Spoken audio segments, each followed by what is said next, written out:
Today we are going to make Namkeen Masala Lassi or salted spice lassi. We'll need dahi or yogurt 1 cup, 3 or 4 teaspoons of mint,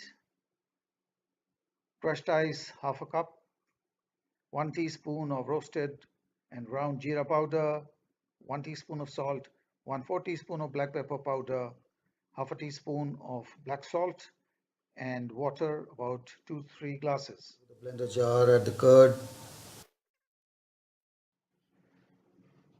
the pudina or mint leaves,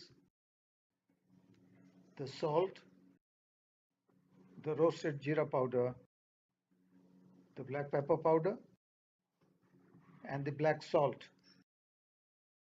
Add the crushed ice and blend everything till the mix well and the pudina leaves are ground. Check whether the pudina leaves are ground and then add chilled water about 2 glasses. You can add more crushed ice if you want and reduce the amount of water you add, and now blend once more till the water mixes.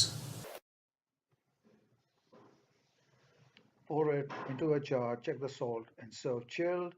Garnish with a few mint leaves before serving. If you like the recipe, please share a video and also subscribe to our channel. Thanks for watching.